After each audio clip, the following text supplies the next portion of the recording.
Portions of the following program may be pre-recorded. The views expressed and the opinions given by the individual host, guest, random reptoid, or chupacabra may not necessarily reflect those of AM 950 Radio, its affiliates, or its sponsors. Now, it's time to step into the unknown.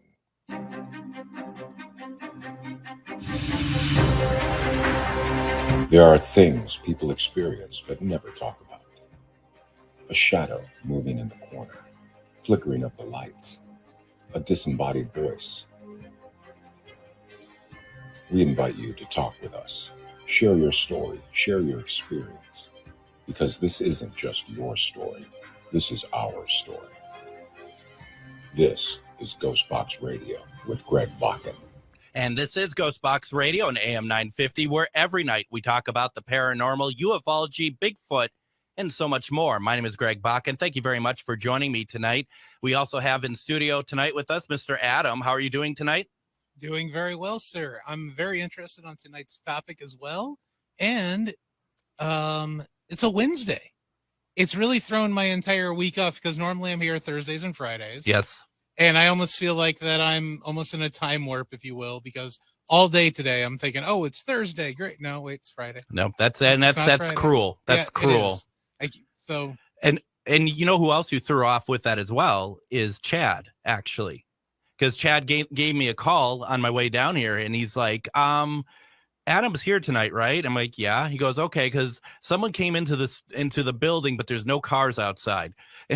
It's like, it's a ghost. Yeah, I wasn't sure who was here. I figured it was one of the office people, so I just came down here and set up for the show.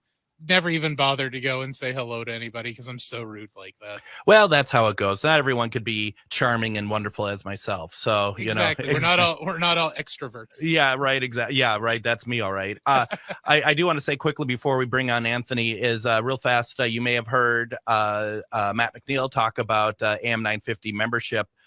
So please consider doing that, going to am950radio.com and pick up membership.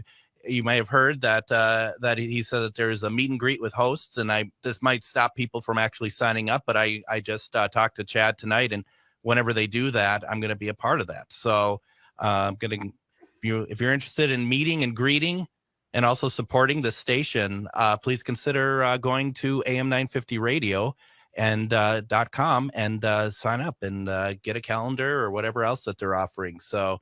Maybe they're offering this big TV behind us since they never use it. I don't know, Adam. I don't know what's going on around here. I think that's the raffle. That's the raffle.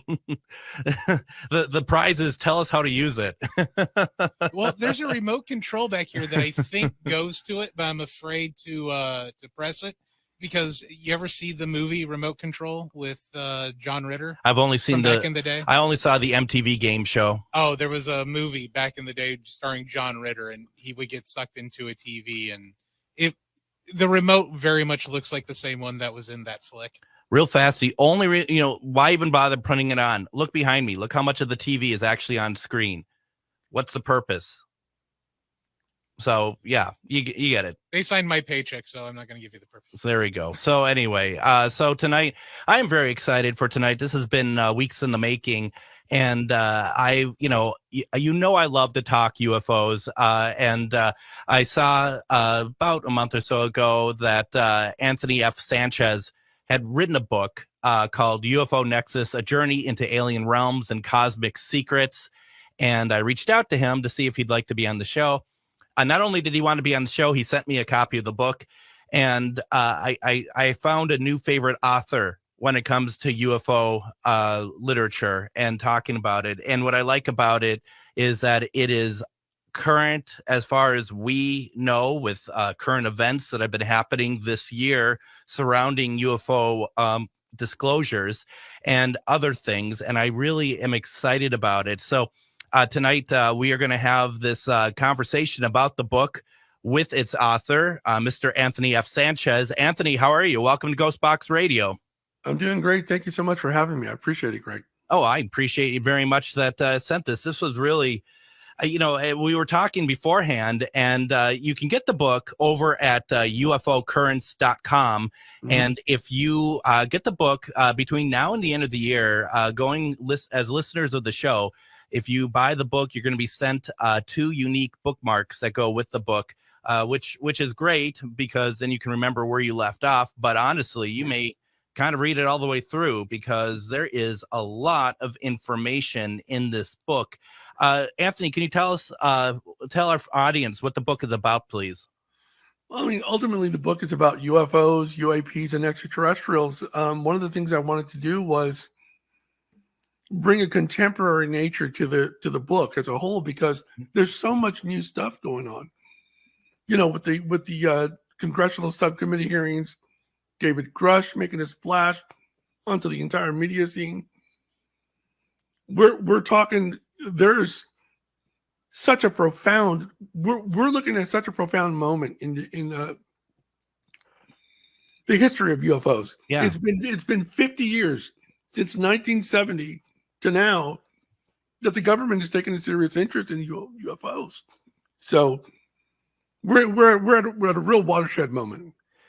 It really does seem like that, and it doesn't seem like, and I'm curious what you think about this. It doesn't feel like that necessarily we went into hyperdrive, yet we did with the disclosure information. But I feel like over the last, like with this year being outstanding in that arena, it feels like that we've been kind of getting closer and closer in maybe tinier steps, but those tinier steps have been bigger than anything we had seen within the last, as you say, 50 years. So, I mean, it just feels like that we are in a forward moving momentum that is exciting and scary at the same time. Right. And I think that the government is finally been pushed into like a box canyon per se, where they now can no longer deny the existence of UAPs when you have professional military personnel providing radar evidence, visual evidence, officially classified logs. These are things that cannot be denied by the government any longer. So if the best of our best within the ranks of the military are saying we're seeing something, we don't know what it is, and these things are essentially posing a risk to our operations, and we don't know if they're from our adversaries or if they're from another world, it needs to be taken very seriously. It does. And I think one of the things too, that it doesn't matter in my mind. It does and it doesn't, that let's put to the side how much the government knows, how much the government is covering up. But what we learned from Grouch in particular, is that there is a form of bullying going on within their ranks of trying to suppress information from getting out. And that is that's a very serious charge in my mind, because it's it's bad enough if they are holding on and doing reverse engineering or whatnot, and are trying to cover that up. But it has to be even worse that they're actually going to these people who are risking their lives, like you said, the top of the top, the cream, it's just the best, and that they're being threatened basically to keep their mouths shut. Right. Kevin Day, who was a radar specialist on the USS Princeton, he was a part of this entire 2004 incident with the original Tic Tac UFO encounter. And he tried to come forward. He tried to explain to his superiors what he saw, and they really shut him down. And David Grush likes to term it as administrative terrorism. Yeah. He says whenever these guys try and go forward with their information, they hit a wall.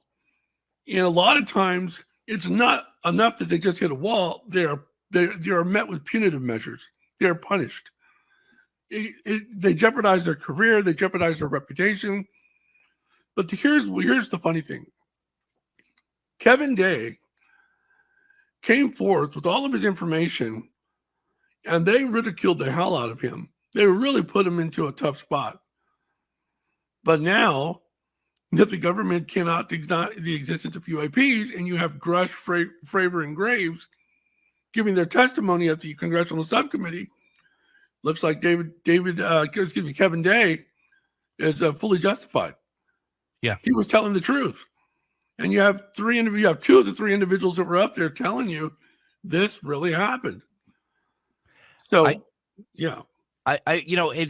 brings up a point that I've often thought about, and I often think about this when it comes to conspiracy theories. And I'm curious if you would agree or disagree with it. I mean, you have politicians, and then you have government, and I think that they're two different things. Mm-hmm. And in my opinion, and this is why I say that, because you have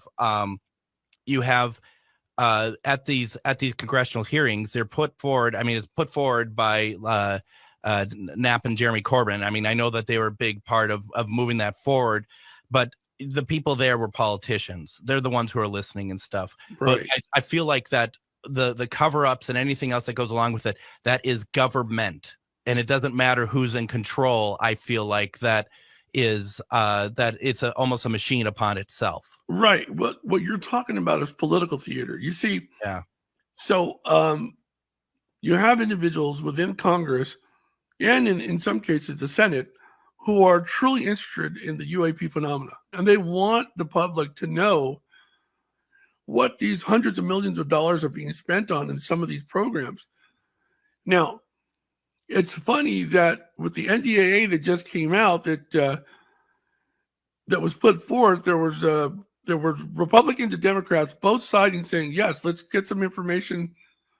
Let's put a couple of lines in the NDAA that says, when we finally, solidify the funding for the next fiscal year or whatever, it's contingent on the fact that some UAP information is going to come forth. Well, at the last second, two representatives, two congressmen, Mike Turner and Mike Rogers, came out of left field and opposed it for no reason other than their concerns over funding. Yeah. These are two guys that never had a concern about UAPs, never cared about funding. So they're clearly being orchestrated and manipulated by somebody else who doesn't want UAP disclosure to come forth. Right. And by the way, it didn't get passed. No. Yeah. And do you have any? I mean, who do you think that is? That's stopping it. I mean, because it's not like a special interest group or anything. I would think, right? It's more of a government. I think I know who it is. I think we're talking about lobbyists, very powerful lobbyists, who are operating from within the military-industrial complex on behalf of aerospace firms who are in charge of reverse engineering or creating modern aircraft that uses reverse engineered technology. For instance, let's say that in 1947 in Roswell, when that UFO crash occurred, supposedly we found 3 dead aliens, one of them alive, and we recovered a craft. Colonel Phil Corso stated that a lot of the technology that they recovered was disseminated throughout the private sector. A lot of semiconductor companies and whatnot. So let's just assume that technology over decades has been successfully reverse engineered and integrated into our technology or our aircraft, which is why we have such a profound edge over every other country on the planet, including Russia and China. They're not even close. We are still 30 to 50 years ahead of everybody when it comes to military technology, military armaments, everything. The stealth technology that we have in our aircraft purportedly comes from, according to Phil Schneider, who in the 1990s was on the lecture circuit, and who subsequently was killed. He was showing geological samples that he said were synthesized using gray technology that was a precursor to our modern stealth technology. So a lot of people have concern that the Chinese have caught up to the U.S. Well, they haven't. What the Chinese have done is they have infiltrated academia and a lot of our corporate institutions And they've stolen a lot of the intellectual property. This is a known thing throughout the government. Mm-hmm. A lot of hacking incidents. So they managed to reverse engineer a lot of the intellectual, proprietary intellectual knowledge that was circulated throughout our best universities, our top military industrial complex, corporate, entities. But everything that they've stolen doesn't compare to what can potentially be still, forthcoming with regards to UAP technology. Mm-hmm. This is why at Stanford University in November 17th and 18th, they had the Seoul Conference thrown by Professor Gary Nolan. The Seoul Conference had retired United States Army Colonel Carl Nell there putting up a timeline saying that by 2030, two things. One, we're in a secret arms race over UAP technology with our adversaries, Russia and China. He's saying that by 2030, we have to go public with everything that we have on UAPs, but at the same time, it has to be carefully coordinated and released in a structured way as to not freak everybody out. And I talk about that in some articles that I wrote at my website, ufocurrents.com. Definitely go and check it out. Well, Anthony, why don't we go ahead and do this? I'd like to take our first break. We have some questions that are stacking up in the chats. Everyone has questions. Feel free to put them in the chat, or else you can call in at 952-946-6205. The book is called UFS Nexus, A Journey into Alien Realms and Cosmic Secrets. You're listening to Ghostbox Radio on AM 950. Twin Cities Pagan Pride is thrilled to host Paganicon 2024, March 15th through the 17th at the Crown Plaza, Minneapolis West Hotel. Come to Paganicon to experience deep community where people gather to learn, socialize, and get inspired. Check out all our featured guests and list of activities at tcpaganpride.org and register now for this incredible conference. Paganicon is a pagan conference offering workshops, panels, discussions, social space, music, a ball, vendors, and much more. Paganicon is an educational and social venue for pagans, Wiccans, heathens, druids, people of other folk, craft, indigenous, and magical traditions. Paganicon has a vendor room and third offering art gallery, which are both open to the public all weekend. Paganicon is a safe place, not only to be yourself, but to meet other like-minded individuals. Register now. Check out Paganicon's full weekend, day only, and special event rates. Go to tcpaganpride.org and click on Paganicon to register and get more details.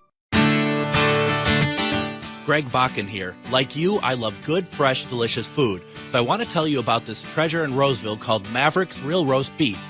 Maverick's has the best roast beef sandwiches I've ever had. Made fresh every order. Add fries or onion rings dropped in the fryer when ordered, and you have a winning combination. Maverick's Real Roast Beef has a lot more than roast beef, so check out their website, mavericksbeef.com, or check out their restaurant on Lexington in Roseville. Reach your highest level of consciousness and well-being with metamorphosisconnections.com. Metamorphosisconnections.com is an online directory of the best holistic and metaphysical practitioners to help you make your most informed choices. You can search metamorphosisconnections.com for classes, events, wellness and life coaches, plus metaphysical products and shops. You can also search for a wide array of healers from all modalities, including EFT, sound healing, energy healing, light therapy, ancestral healing, shamanic healing, reflexology, past life regressions, hypnotherapy, yoga, and more. And if you're not sure where to start, the search feature on metamorphosisconnections.com is tailored to help both those who know what they are looking for and those who are just starting. Come explore the possibilities for your higher self by visiting metamorphosisconnections.com. Their experienced practitioners can guide both beginners and those that are already on their spiritual journey. That's metamorphosisconnection.com, your link to direct you on your spiritual transformation. And welcome back to Ghostbox Radio on AM 950. I'm Greg Bakken. Thank you very much for joining me tonight. Before we get back to Anthony, I just want to remind everybody, we had Witch Jody on last week, and we talked about a seance that's happening this Friday. It's called the Utah site. Excuse me, if I could even speak. Maybe the government's trying to take over my speech patterns. I don't know. Yuletide Seance. It's a great way to connect with your deceased loved ones for Christmas. That's happening this Friday. That would be the 15th of December. That's at 7 p.m. at Midwest Witchery and Healing in Stillwater at the Grand Garage. You can get your tickets over at MidwestWitcheryHealing.com. If I'm not mistaken, I think she mentioned that there are going to be some carolers there as well. And I really looking forward to it. I'm actually going to be there on Friday. So if you have a chance to go get some tickets, the Yuletide Seance. We are talking with Mr. Anthony F. Sanchez. We are talking about the book UFO Nexus, A Journey into Alien Realms and Cosmic Secrets. Man, this is quite the book. I mean, this is quite the conversation too. One that has to be talked about, isn't it? And Anthony, one thing that I had noted is that I had a couple questions come through. Mm-hmm. Joanne had said, when we're talking about more attention being put onto this, she's asking, is it the government or is that we are paying more attention as citizens? I would have to say that it's both, because you do have a lot of Congress men and women who are concerned with the voices of their constituents, and the constituents are saying, hey, we're the taxpayers, we're paying all this money to ATIP and to Arrow and all these other groups that have existed, these organizations. What are you doing? Why are you studying UAPs? Is there something we need to be worried about? You know, there is a retired CIA agent by the name of John Ramirez. Mm-hmm. This guy is interesting. And people used to say he was kooky, but I don't think so. He has come out and said that by 2027, aliens are going to reveal themselves through the government or through the military or a combination of both. He says that we are standing on the cusp of what could be the most significant event in human history. Now, Carl Nell recently at the Seoul conference, symposium, was saying that we're in a race to avoid a catastrophic leak, right? Mm-hmm. And we don't want to lose to our adversaries with regards to UAP technology. So you have Carl Nell saying that by 2030, we need to have everything done. Excuse me, sorry, my voice. Then you have John Ramirez who's saying that by 2027, aliens are going to make themselves known to the public, Mm-hmm. or at least to the government and the military. A Right. lot of people are arguing that aliens have already made themselves known. You know, I spoke to a gentleman back in 2010 for my first book, UFO Highway, who said that there were gray aliens working alongside the military and scientists from Los Alamos National Laboratories in Dulce, New Mexico. So, I mean, that's a very famous story. Yeah. But if we've already had established contact with gray aliens, who is it that's going to be making themselves appear or apparent in 2027? You know, is it someone else? I mean, Linda Moulton Howe talks about the tall whites, also talks about the grays. You know, we have people throughout history talking about the Anunnaki. Yep.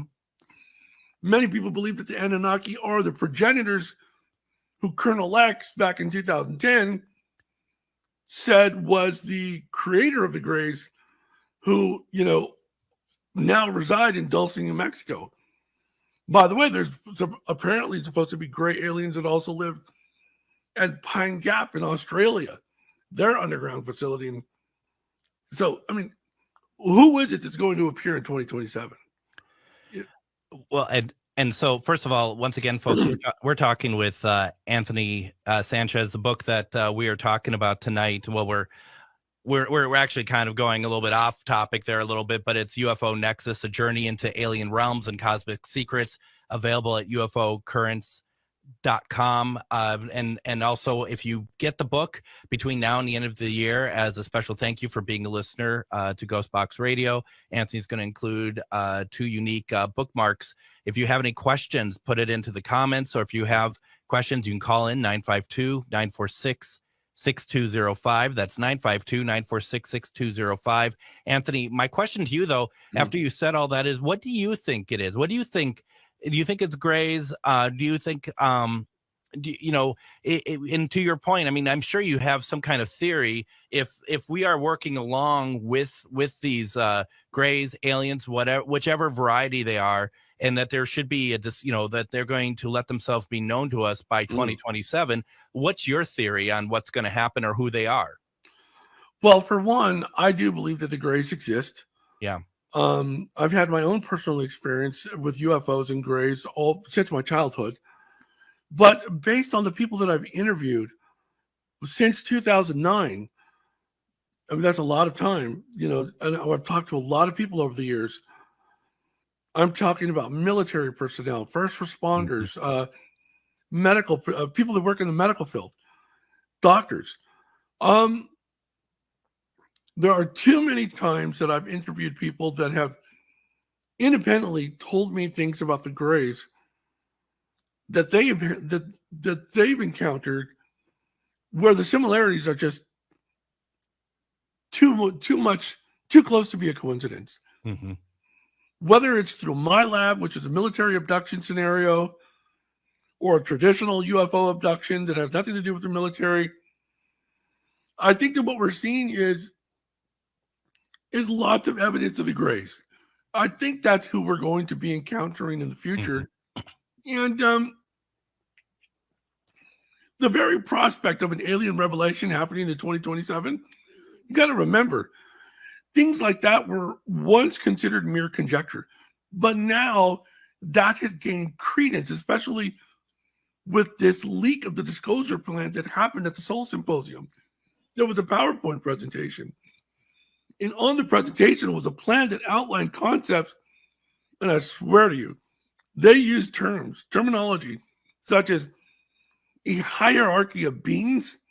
And if you're a fan of Star Trek, they even mentioned something called the Prime Directive. Oh, yeah. So alongside a lot of the concerns about geopolitical implications of countries like Russia and China, is that they may potentially acquire extraterrestrial technology. So when Colonel now says we're in a race to acquire UAP technology that may appear or safeguard that which what we already have, he's talking about a significant threat to national security. All of this has to do with national security. Right. And so a comment came through, and I'm trying to frame this up actually, because I understand what Chuck is saying here, but I also feel like that it can work the other way as well. And what Chuck says here is pre-internet accounts that match, like story-wise, that people, my understanding from that is that people who don't have access to see anything, that interests him more than current accounts. But I think we're talking about what you're dealing with is something very different than just finding information on the internet. Right. We can go all the way back to 1985 when Whitley Strieber wrote his book Communion, which was the first book that had literally the cover was a picture of a gray face, a gray alien, and it freaked a lot of people out. And a lot of people will say, oh, well, since then, there's been a lot of stories about grays. No.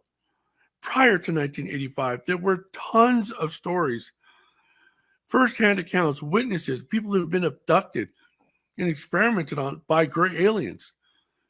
And Whitley Strieber's book was just a catalyst to it finally becoming something that people were willing to speak about, including myself, by the way.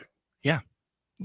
Kind of made it, I don't know if acceptable is the right word, but you know what I mean? Like, it gives you the okay. You're talking with somebody who underwent therapy from the time they were a child for claiming they saw UFOs and aliens. I literally had experiences, which I wrote about in the book, by the way. My personal experiences, chapter 22, I believe. My UFO UAP experiences. My mom actually put me in therapy as a little kid because she didn't want me telling people that I saw UFOs, let alone that I saw a creature. Right. So I'm highly educated. I've been working in the semiconductor industry for over 20 years as a software engineer. I consulted for the state of California. I've done work with Johns Hopkins University, APL, the FBI. I've done a lot of stuff. I'm not crazy. A lot of people say I'm jeopardizing my reputation and my career by talking about this. And perhaps I was, Greg, but that was 10 years ago. A lot of people were concerned for me. Mm-hmm. Now it's 2023. We just had congressional subcommittee hearings with a counterintelligence officer, David Grush, a famed pilot, David Fravor, Mm-hmm. and then Ryan Graves, and then not to mention Kevin Day, a radar specialist. All the things that they're talking about, these UFOs that they're encountering, these UAPs. I'm old school. I call them UFOs. I do too. I don't like UAP. Right. A lot of people don't realize it, but the term UAPs has been around since the 1960s. But it's just now that the government has been adopting UAPs as a means to kind of pull away from the media circus that tends to surround the term UFO. But my point is that this is such a pivotal time in history, and I think it's just undeniable. And I no longer am ashamed to admit that I've seen UFOs or that I've seen creatures. I had my own personal experiences. I was put into therapy. My therapist said, no, he's not crazy. He's a smart kid. But he says he saw what he saw. And, I'm not going to lie. I find it interesting, Adam. You'll remember we had John Yost on back in April. Yeah, for the alien special. Exactly, and John told the same exact thing, Anthony, of his parents put him into into therapy because they didn't like the fact that he was seeing something, and they didn't like what it was. And my question to you about that is, I mean, how did that set? I mean, how far did that set you back, just as a person? I mean, not really. I mean, it didn't set me back as a person. All I could do was tell the truth to my therapist. He wanted to know. I remember him to this day. His name was Dr. Jerry Agusa. He was a really brilliant man, and he asked me tons of questions. Put me on the spot, and it wasn't interrogation; it was therapy. But ultimately, I think he had to admit this is what Anthony says he saw. Mm-hmm. There's nothing wrong with him. He's still a normal kid. He wants to go to school, play baseball, and apart from the fact that I've had these experiences, there's nothing abnormal about my life. No. And I'm getting people in the comments who are just, this is what's been going on. Feels like therapy for a lot of people, like or a relief that they were able, like Julia is like, everyone who's called crazy aren't crazy anymore. It's like there is a sort of a release of that, and that is good to see. It's just unfortunate that it taken so much time, but say 2027 comes around, right? I mean, it will come around. I don't mean to make it sound like it won't, but 2027 comes around, we get these aliens that revealed themselves to us. Do you think we as the human race are ready for that? I do, and I'll tell you why. Since the 1950s, the entire planet, at least the westernized world that's had access to movies and television, we've been conditioned through media, through early shows like The Twilight Zone, then Star Trek, then Star Wars, then Close Encounters of the Third Kind, Aliens, Predators.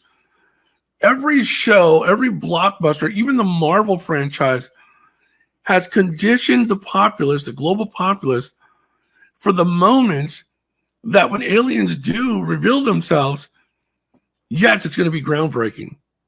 Yeah. But it's not going to be terrifying. I think people will be accustomed to the idea and prepared to accept it. Whereas in the early days, in the 50s and the 60s, perhaps the 70s, they weren't ready. It makes me think of that program Alien Nation, like right. And if they start living amongst us, and then they're being they're being basically racially profiled, and that they're, Right. I mean, it's not unreasonable to kind of go down those tracks. But District 9. Remember District 9?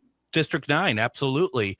And I thought it interesting, Communion 85, no one thought about Grays before that, but you look at something like Close Encounters of the Third Kind. I mean, that's what they were looking like, which doesn't that have like a connection to that film, which the name of it's escaping me, that Rod Serling had, that he narrated, that they were working with the government. As a matter of fact, it's like the only UFO documentary, right, that actually has been, that they shot in the Pentagon for. Right. I don't remember the name of it. But you know what I'm talking about, right?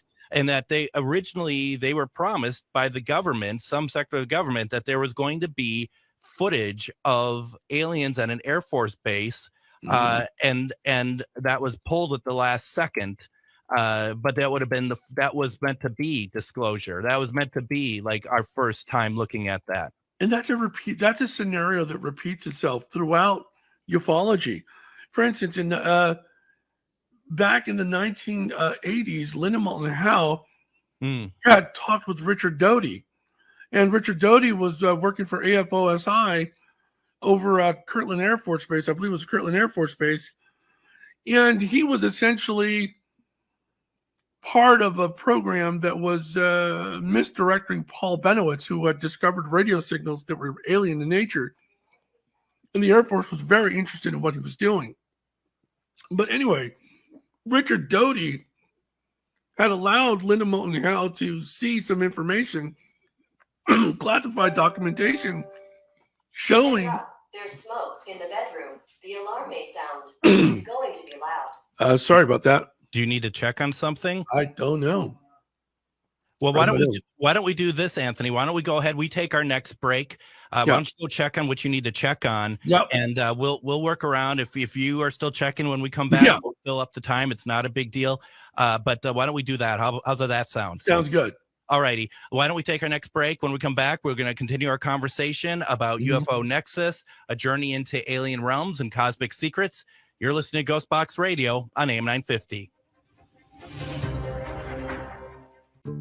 Twin Cities Pagan Pride is thrilled to host Paganicon 2024, March 15th through the 17th at the Crown Plaza, Minneapolis West Hotel. Come to Paganicon to experience deep community where people gather to learn, socialize, and get inspired. Check out all our featured guests and list of activities at tcpaganpride.org and register now for this incredible conference. Paganicon is a pagan conference offering workshops, panels, discussions, social space, music, a ball, vendors, and much more. Paganicon is an educational and social venue for pagans, Wiccans, heathens, druids, people of other folk, craft, indigenous, and magical traditions.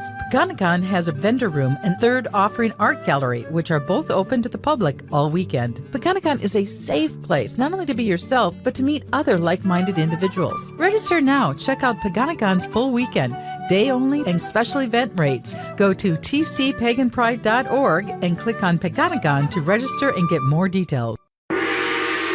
Magus Books, your multicultural spiritual supply store. Stop in and expand your horizons with books, classes, readings, and supplies at magusbooks.com or in our shop at 1848 Central Avenue Northeast in Minneapolis. From the best incense to beautiful statues, we have supplies and books for your spiritual explorations. Come in and chat with our knowledgeable staff and get what you need for your next adventure, whether you're fighting ghosts or opening your third eye. Check us out today at magusbooks.com. Reach your highest level of consciousness and well-being with metamorphosisconnections.com. Metamorphosisconnections.com is an online directory of the best holistic and metaphysical practitioners to help you make your most informed choices. You can search metamorphosisconnections.com for classes, events, wellness and life coaches, plus metaphysical products and shops. You can also search for a wide array of healers from all modalities, including EFT, sound healing, energy healing, light therapy, ancestral healing, shamanic healing, reflexology, past life regressions, hypnotherapy, yoga, and more. And if you're not sure where to start, the search feature on metamorphosisconnections.com is tailored to help both those who know what they are looking for and those who are just starting. Come explore the possibilities for your higher self by visiting metamorphosisconnections.com. Their experienced practitioners can guide both beginners and those that are already on their spiritual journey. That's metamorphosisconnection.com, your link to direct you on your spiritual transformation. And join us tomorrow on Ghostbox Radio with Greg Bakken. We're going to be doing a replay. We're going to be replaying the episode of Restoring the Patterson-Gimlin film with M.K. Davis. We're going to be running that tomorrow.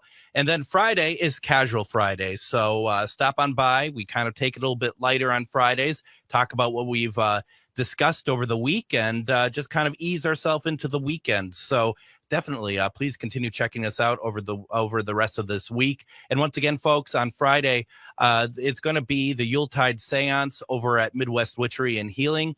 That is going to be a great way to connect with your deceased loved ones for Christmas. You can get tickets over at midwestwitcheryhealing.com. That's this Friday, December 15th, and that starts at 7 p.m. So whole lots of good stuff going on there. Anthony, I see that you're back with us, so yep. I am hoping that means that everything is all right over there. Everything is fine. Yeah, I think it was the Google or the Nest thing went off on its own. Well, you know, I mean, and you got to forgive us over here, all of us in the comments and stuff. You know, we're all talking about government and stuff, and all of a sudden, the alarm started. Right, that's odd. That was a surprise. So good. I'm glad that everything is working out over there. There's nothing wrong over there. We're talking tonight about Anthony's new book, UFO Nexus: A Journey into Alien Realms and Cosmic Secrets. You can get this book over, and I put this into the chat, ufocurrents.com. Go there. You can not only see that book, but other articles you've written, also other books that you have available.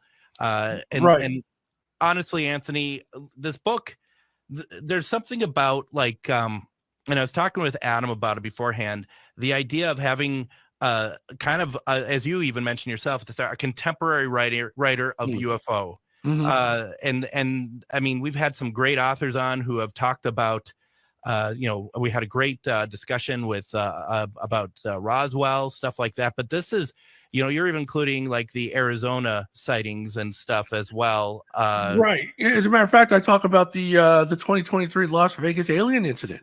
Exactly. This is a family. That's actually what I meant. Yes. Which is not in Arizona. Right. So in April 30th, on the evening of April 30th at midnight, which led into May 1st, a family in Las Vegas called 911. And they were terrified. They saw a large craft land in their backyard. It blurred the entire the area was blurred. They could see through it, but they couldn't make what it was that was obfuscating or blurring their vision. It also gave them headaches, by the way. Yeah. They saw 2 8-foot to 10-foot tall, gray-looking aliens. Terrifying. And they also they ran back into their home, and they heard these aliens walking on the roof of their house. They called 911. The police showed up. Not only did the police freak out, but at the same time that the family had made the 911 call, just prior to that, the police on their body cam had captured a blue-green streak in the sky. It would look like a meteorite or something. Yeah, yeah. And then also at the same time, at another house in another part of the city, you literally could see the entire night sky light up. You hear what sounds like a typical 1950s, 1960s style UFO sound effect, and then like a small explosion. You've heard a small explosion. So you have 3 things all happening at the same time. Yet they want you to believe this is a hoax, nothing happened. Well, News Nation did a really good interview with a private investigator. And I got to tell you, based on everything that we're hearing from Congress, with all the UAP disclosure, all of these military personnel, that are very forthcoming, I think that we need to pay very close attention to incidents like what happened in Las Vegas. I've studied it repeatedly, and I'm telling you, that was not a hoax. That family saw something. And it's just a bit of a fun fact, but Las Vegas is just 147 miles away from Rachel, Nevada, which is the closest inhabited area to Area 51. So that's nothing. That's it's 147 miles is a skip, jump, and a hop away from Area 51. It is, and I've been up that way before, and it is something very different up there. But I'll tell you also, we talk about, when I hear stories about like the aliens walking on the roof of the house and stuff, my mind goes to like the film Signs, where it's not a great situation. There's nothing that in that video that they've done that makes themselves sound like that they're aggressive or anything. Right. But at the same time, we talk about, would we be ready in 2027 for that? And it's stuff like that makes it really hard for me to believe that we will be, because unless we have between now and then like more and more sightings that aren't scaring us, it is a kind of a frightening situation a little bit. In 1997 over Phoenix, they had the Phoenix lights. You familiar with that? Oh yeah, absolutely. It's funny, but in 1997, this was a massive event. Mm-hmm. And we thought this is something we were never going to see again. A mile-wide UFO slowly hovering over the night sky of Phoenix. There was lots of photographic and video evidence of that. 10 years later in Stevensville, Texas, the same thing happened again. Mm-hmm. And for the people that are familiar with MUFON showed up to Stevensville, Texas. And they thought they were going to talk to maybe like a dozen people at most.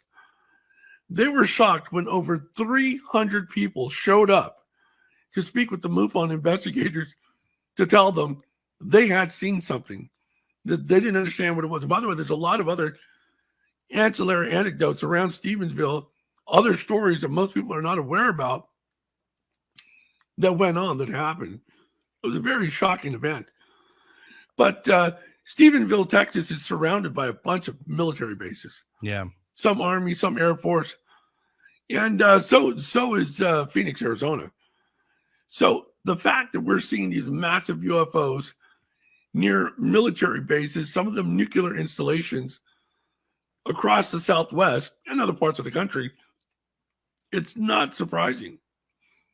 I think that a lot of these alien appearances via UFOs are happening around nuclear installations for a reason.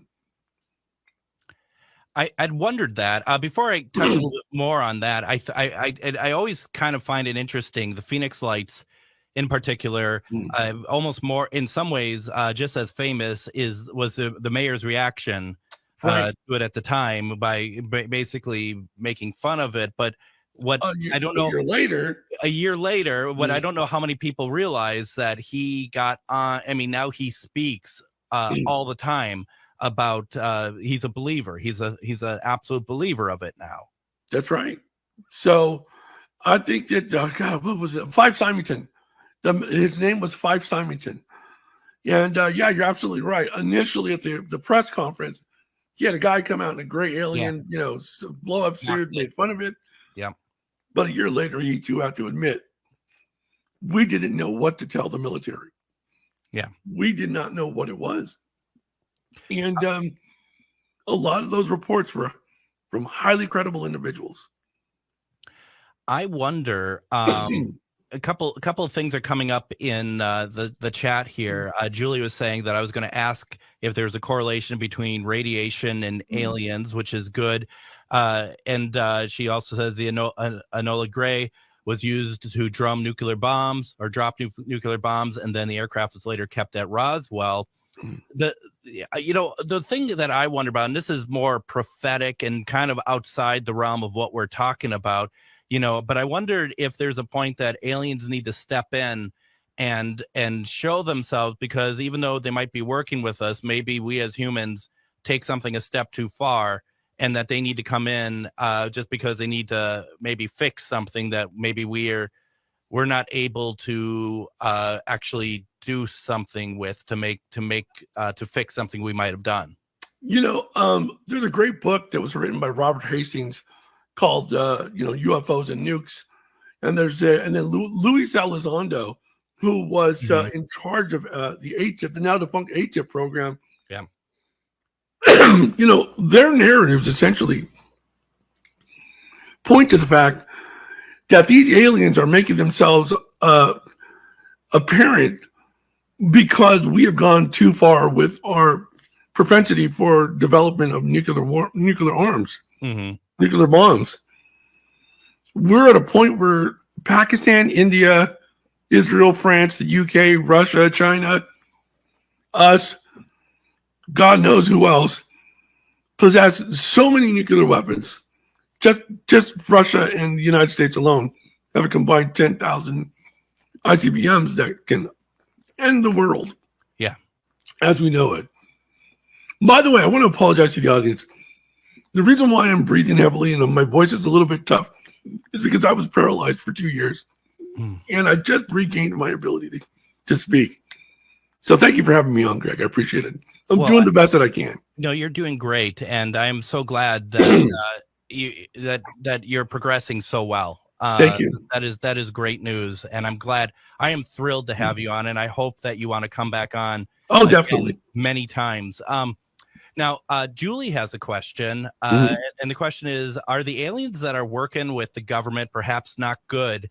And that is why hostile aliens attacking.